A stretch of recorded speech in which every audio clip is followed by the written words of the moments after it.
Hey, welcome to Captain B Garage. Today we're going to go over the Humvee, the icon of American military. It's the M998 1989 military Humvee. And I think it's just about every guy's dream.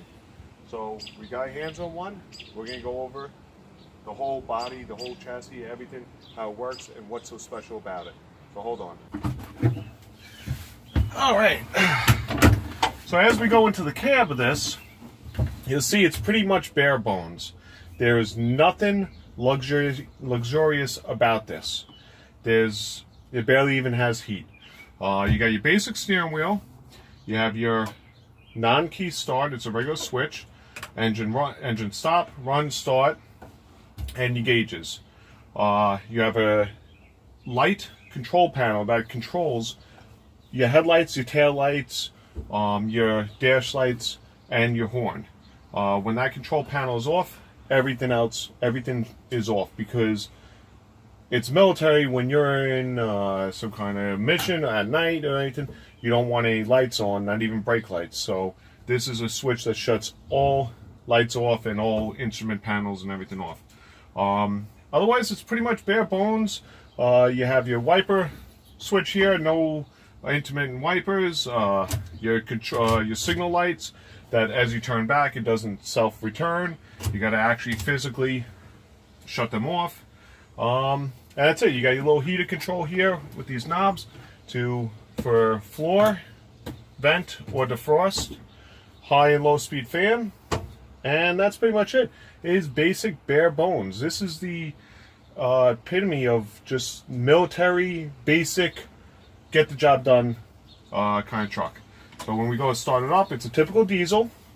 I'm going to go over the engine compartment in a little bit. You go to run, you wait for the wait light to come off, and that's it. And again, you can hear it's a typical diesel.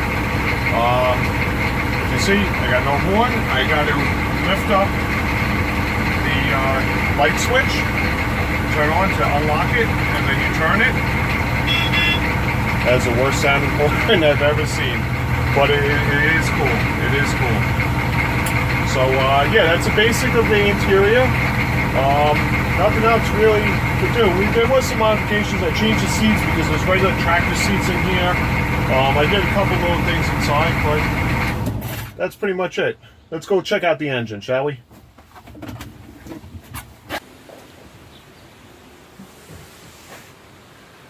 Alright, so as we go under the hood of this thing, you'll see this is the classic 1980s Chevy powertrain. That's all it is. It's a 6.2 liter Chevy diesel, matched up with a turbo 400 transmission. It's really bones. Like I said, it's military basic stuff. You have a alternator here. This is a 24 volt system. That's one thing with the military. They run 24 volts on their whole system. So you have the two batteries in series. Right here you have your alternator. On top here is a voltage regulator, where this goes to dual voltage. The alternator puts out 24 volts, and then this steps it down to 12 volts. The reason why they step it down is typically they use this for a different tranny. Normally this is matched up in the early 80s and late 80s with the Turbo 400. Then in the 90s they went with the 4L80E later on, where it had that overdrive option. The Turbo 400 is just a 3-speed, and then it came out with the 4L80E. Now the 4L80E is electronic, but it runs on 12 volts. So what they did was they changed these alternators, so they put these regulators on top to run the 12 volt side of the transmission. Now a lot of people, what I did, this is a little bit of a mess, is I ran a separate 12 volt battery, which I know some people, they're going to say, oh, you could just tap off of one of the batteries in board off the 24 volt side. Tried that, it didn't work my radio. This was the easier option. I did a 12 volt separate battery with a little fuse block here. It's a little messy, I got to clean it up, but this regulator charges that system. It's a standalone separate system. Anyway, so you have your 6.2 liter typical bare bones, nothing special about it, hardly any electronics. The only thing it runs is a fuel pump. Everything else is all mechanical. You know, and that's what the military wanted. They didn't want any interference. It's EMT proof.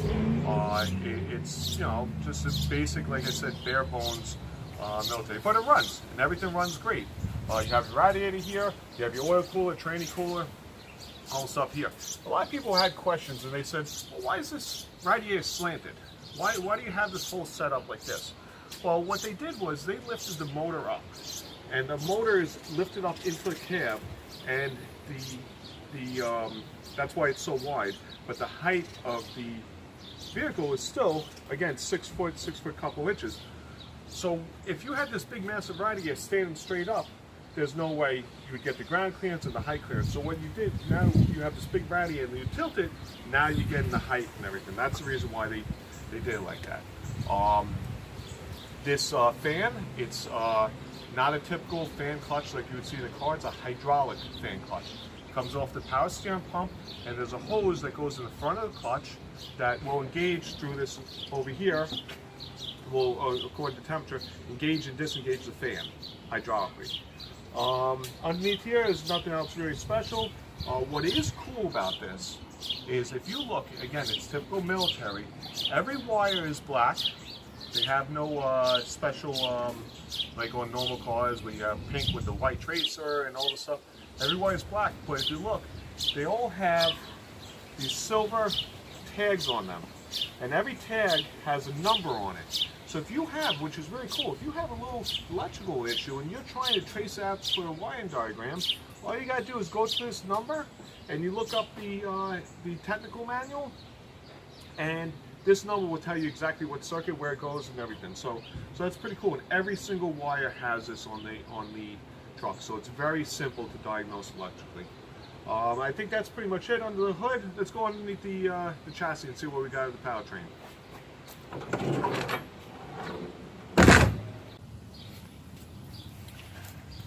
Okay, so as we go underneath the truck, you see we have the wheel cut, and if you notice, there's no brakes, there's no calipers, no rotors, no nothing on here. What you have here on these Humvees, it's called a portal box. And what this box allows, it allows the drivetrain to stick up in the chassis more. So you raise your drivetrain up, your engine, your training, everything, into the chassis. That's why they're so wide. And if you look at the axle shaft is coming in on top of this portal box. Normally, they would come on normal cars. The axle would go into the center of your hub.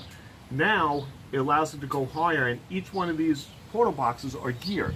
So you have geared hubs at each one of the tires, all 4 tires, and it allows it to go higher, and it also reduces the gear ratio.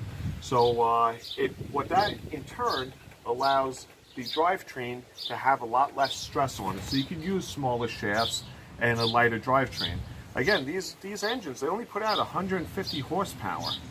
You have a turbo 400 transmission, 3-speed transmission, which on the highway gets pretty loud. I gotta be honest. The top speed on this, which everybody says, everybody comes up with different stories, but according to the military, it's 71 miles an hour. People have said it could get up to 80. Some people have said it's only does 60, 55. But on the website it says 71 miles an hour max with the turbo 400 transmission. If you have the 4L80E in the mid-90s, which had the overdrive, you can get higher. But this is that. So now you might ask, well, where's the brakes on it? What are we doing? How are we stopping this thing? The brakes, now that what that allows is the brakes are inboard. You have your center section, your axle, and on each side of it you have 2 disc brakes for each side, and then it comes down to this. So all your brakes are all inboard, tucked underneath. So it's very little stuff to get hung up on as we're going over different terrain. All right, now let's go check underneath. Let's go check the tranny and the rest of the undercarriage.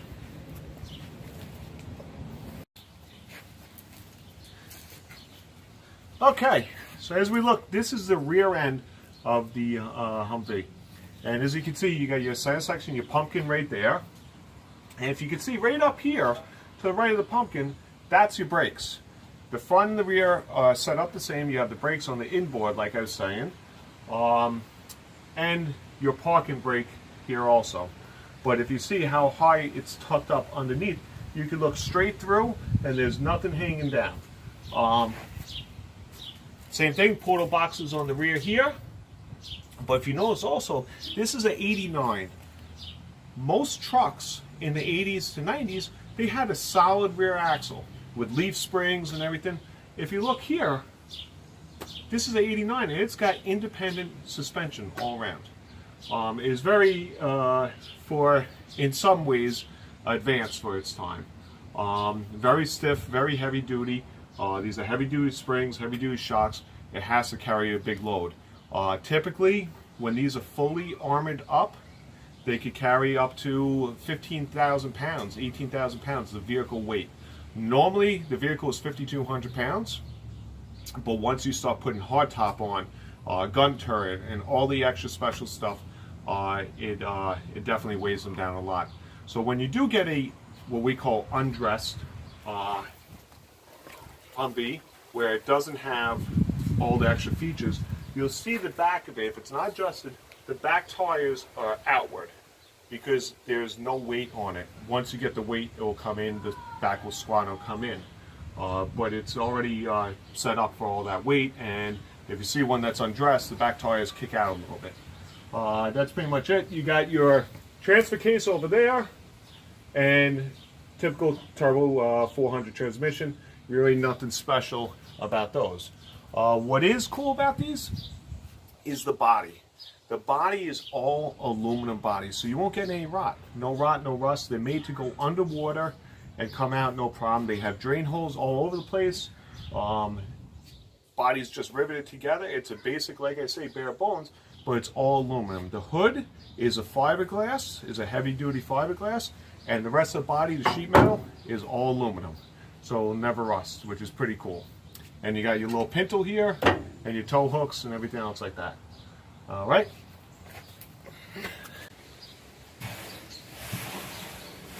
All right, looking at the bed of this. Now this is a two-man Humvee. It's just a two-person cab. You'll see the four-person, you see so many variations. The four-person slant back troop carrier. This is just a basic troop carrier, which means it's a two-man, and then you would have the benches back here with the canvas that would obviously carry the troops. I took all that off, but if you see, like I said, everything's aluminum.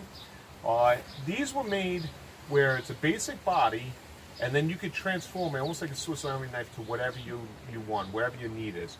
So if I wanted to transform this into a four-man, these little side panels here, you pull them off. You put another pillar over here, put doors on, canvas top, or hard top, whatever you like, and it would very easily transform into a four-man cab. And like I said, you could do a slant back. But in the meantime, what they had was pretty cool. You had these little panels here that would come out, and then it would turn like this, and now you had a seat. It normally has padding on the back and on the bottom, and here's where your seat would be for the four-person. It has one on each side, which I thought was pretty cool. And then if you want to start right, it's just the back, and it has all seat belts and everything in there. Just go like that. I added these little clips just to hold them down. And you store away, and now you have a full bed. So I thought that was pretty cool. But a lot of guys, they remove all this, put regular bucket seats in there, put doors on, and another seat pillar, and that's it, and you're good to go. That's pretty much it. There's a lot of cool things about these. They have the soft canvas on the back and top, your little separation divider here. That's pretty cool. It's a really cool truck. It's loud. It's very rough driving. It's no luxury at all, but it is cool. It's what everybody wants, and it will go anywhere, do anything kind of truck. So if you get a chance to get hands on one, I would definitely recommend it. It's a fun little truck to putt around with. All right, until next time, like and subscribe.